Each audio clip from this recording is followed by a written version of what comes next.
Hello everyone. आज का जो हमारा टॉपिक है वो है एंटरप्रेन्योरशिप। और आज का जो टॉपिक है वो बहुत ज़्यादा इम्पॉर्टेंट होने वाला है। तो प्लीज़ वीडियो को एंड तक देखिए और जानिए कि इसमें है क्या न्यू। चलिए तो हम स्टार्ट करते हैं हमारा आज का वीडियो। और इससे पहले आपका हमारे यूट्यूब चैनल पे स्वागत है। और अगर आपने अभी तक हमारे चैनल को लाइक और सब्सक्राइब नहीं किया है तो प्लीज़ लाइक और सब्सक्राइब माय चैनल और एंड तक बने रहिए हमारे साथ। तो चलिए, व्हाट इज़ एंटरप्रेन्योरशिप। एंटरप्रेन्योरशिप होता क्या है? तो एंटरप्रेन्योरशिप एक तरीके से हमारा बिजनेस होता है जो कि एक एंटरप्रेन्योर द्वारा सेटअप किया जाता है और बिना रिस्क को लेते हुए। रिस्क तो वैसे होता है पर वो उस रिस्क को इग्नोर करके कि मैं फ़ेल हो जाऊंगा या फिर मेरा बिज़नेस ग्रो नहीं करेगा, ये सारी चीज़ों को छोड़कर वो अपना एक बिज़नेस स्टार्ट करता है, उसी को ही एंटरप्रेन्योरशिप कहते हैं। और हमें एंटरप्रेन्योरशिप की ज़रूरत क्यों पड़ती है? कोई तो रीज़न होगा जिसकी वजह से हमें एंटरप्रेन्योरशिप की ज़रूरत पड़ती है। तो वो रीज़न क्या है, चलिए जान लेते हैं। तो जो इसका रीज़न है हमारी लाइफ में मेनली बहुत सारे पीपल्स जो है क्या सोचते हैं कि हमारे पास जॉब है और हमें सैलरी तो मिल ही रही है टाइम पर, तो क्या ज़रूरत है अपना बिज़नेस करने की। तो मोस्टली पीपल यही सोचते हैं। और जबकि उन्हें एक तरीके से पैसे मिल रहे हैं, वो सोचते हैं कि लाइफ इंजॉय करो और क्या करना है इसके आगे। और जबकि क्या उन्होंने कुछ चीज़ों को सोचा है? क्या वो अपनी फैमिली को टाइम दे पाते हैं? क्या वो अपने लिए टाइम निकाल पाते हैं? और अगर वो टाइम निकाल भी पाते हैं अपनी फैमिली के लिए या फिर अपने लिए, तो वो डे क्या होगा? या तो संडे होगा वो दिन या फिर सैटरडे होगा।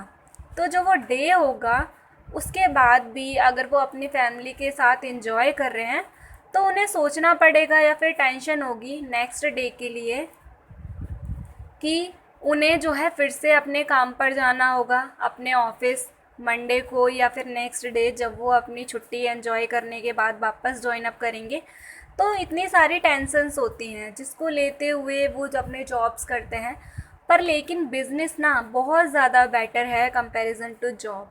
बिकॉज़ जॉब में हमें बहुत सारी टेंशन्स होती हैं, टाइम नहीं होता। पर लेकिन बिज़नेस में हमारे पास बहुत टाइम होता है खुद के लिए, फैमिली के लिए, और हम इस टाइम में कुछ भी कर सकते हैं। और इसमें हमें अपने बिज़नेस पर भागने की जल्दी नहीं होती है कि हम जाएं ना जाएं। और यहाँ पर हम अपने हेड होते हैं, हमें जाना है तो जाएं, नहीं जाना है तो नहीं जाएं। पर यहाँ पर ऐसा नहीं है कि आपको नहीं जाना है तो नहीं जाएं। बस यहाँ पर ये हो सकता है कि अगर आपको अभी जाने का मन नहीं है तो आप थोड़ा सा लेट जा सकते हैं, पर आपको जाना पड़ेगा। बिकॉज़ बिज़नेस आपका है, आपको उसके लिए थोड़ा बहुत टाइम तो निकालना पड़ेगा। तो आपको ना तो यहाँ पर ये टेंशन होगी कि हमें अपना काम जल्दी फिनिश करना है या धीरे करना है या फिर हमें टाइम पर जाना है। तो ये सारी टेंशन्स हमें नहीं रखनी है जब हमारा खुद का बिज़नेस हो। तो इसके आगे ये है कि हमारी अभी तो हमने ये देखा कि हमें किस तरीके से ज़रूरत है एंटरप्रेन्योरशिप की। अब हम आगे देखते हैं कि हमारी कंट्री को एंटरप्रेन्योरशिप की ज़रूरत क्यों पड़ती है। तो चलिए स्टार्ट करते हैं कि हमारी कंट्री को किस तरह ज़रूरत पड़ती है, या फिर हमारे विलेज को, हमारी सिटी को, हमारे टाउन को। मेनली एंटरप्रेन्योरशिप की ज़रूरत उस कंट्री को या फिर उस एरिए को या फिर उस विलेज को या फिर उस टाउन को डेवलप्ड करने के लिए हेल्प की ज़रूरत होती है कि हमारा एरिया डेवलप हो जाए। और ऐसा क्यों कहा? क्योंकि जो हमारा एरिया होता है या हमारा टाउन होता है, कई जगह पर तो बहुत सारी इंडस्ट्रीज़ होती हैं, बहुत सारी जॉब्स होती हैं। पर कुछ जगहों पर क्या होते हैं कि जॉब्स के सोर्स नहीं होते हैं। लोग जॉब करने के लिए बहुत सारे होते हैं पर वो जॉब नहीं कर पाते, उन्हें अपने एरिए को छोड़कर किसी अदर एरिए में जाना पड़ता है जॉब के लिए। तो ऐसे में अगर हम अपना खुद का एक बिज़नेस स्टार्ट कर दें तो क्या होगा, बहुत सारे लोगों को जॉब मिल जाएगी, है ना।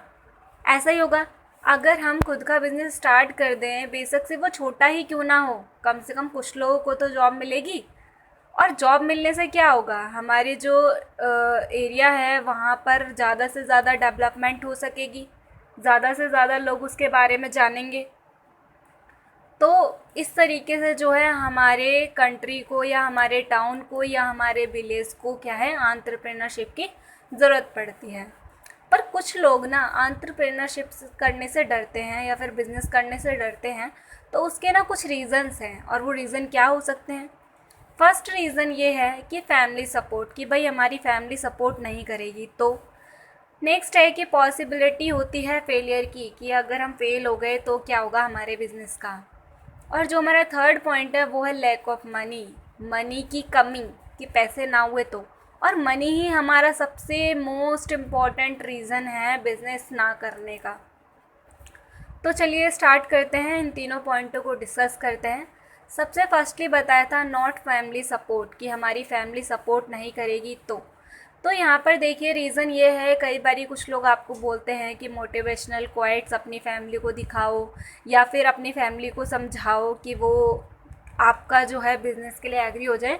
पर ऐसा नहीं है। आप अपने पेरेंट्स के बारे में दूसरों से ज़्यादा अच्छे से जानते हैं, तो आपको खुद पता है कि वो कितने पे मान जाएंगे या कितने पे नहीं मानेंगे। तो अगर आप कोई बिज़नेस करना चाहते हैं, आप उसमें इंटरेस्टेड हैं, तो कुछ ऐसा करके दिखाइए कि आपकी फैमिली जो है उसे देखे और एग्री करे, उन्हें भी लगे कि हाँ आप इस बिज़नेस में कुछ करना चाहते हैं, ना कि पैसे डुबाना चाहते हैं फालतू में। तो यही रीज़न है मेनली। तो सोचना है, प्लान बनाना है कि हम किस तरीके से जो है एग्रीमेंट कर सकते हैं। नेक्स्ट है पॉसिबिलिटी ऑफ फेलियर, कि पॉसिबिलिटी क्या होती है फेलियर्स की, वो किस किस तरीके से हमारा बिज़नेस जो है फेल हो सकता है। तो इसका मेन रीज़न हमारा ये है, कई बारी तो हमारे ज़रूरी नहीं है कि हमारा बिज़नेस फेल ही हो, तो ज़रूरी नहीं है। हमें अपने बिज़नेस को कंटिन्यू करने के लिए बहुत सारे रीज़न हैं, और बिज़नेस को फेल होने के लिए भी बहुत सारे रीज़न हैं। तो हमें ये सारे रीज़न्स को ना डिस्कस करना होगा या फिर स्टडी करना होगा। और जो हमारे रीज़न्स हैं, अगर हमने इन रीज़न्स में से एक भी रीज़न मिस कर दिया ना, तो हमारा जो बिज़नेस है ना वो फेलियर की तरफ जो है बहुत ज़्यादा चला जाएगा। और अगर आप इस फेलियर के बारे में ही एक्स्ट्रा एडवांस में जानना चाहते हैं तो इसके लिए नेक्स्ट वीडियो अपलोड की जाएगी। तो इसके आगे जो हमारा नेक्स्ट पॉइंट है वो क्या था, लैक ऑफ मनी, कि जो है पैसों की कमी की वजह से भी मोस्टली लोग क्या करते हैं कि बिज़नेस की तरफ जो है जाना नहीं चाहते।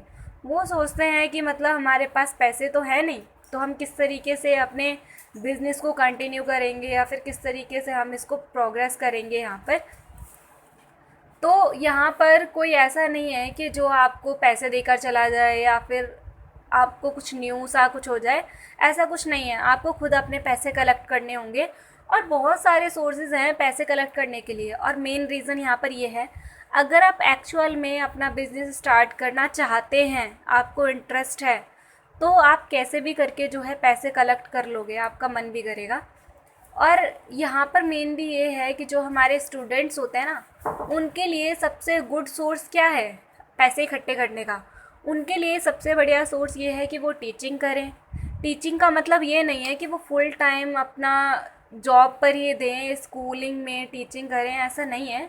वो ट्यूशन्स दे सकते हैं, इंस्टीट्यूट ज्वाइन कर सकते हैं कुछ घंटों के लिए।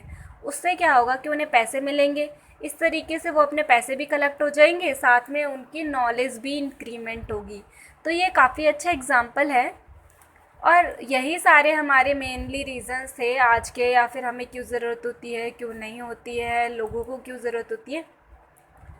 और अगर आपको इस वीडियो में ऐसा लगा हो कि कुछ और एडवांस होना चाहिए, एक्स्ट्रा होना चाहिए, या कुछ चीज़ें मिस हो गई हैं, तो प्लीज़ आप कमेंट बॉक्स में डालिए, मैं उसका आंसर देने की कोशिश करूँगी या फिर ज़रूर उसका आंसर दूँगी। और इसी के साथ ही हमारी वीडियो ओवर होती है। Thank you so much watching my video, and like और सब्सक्राइब एंड शेयर।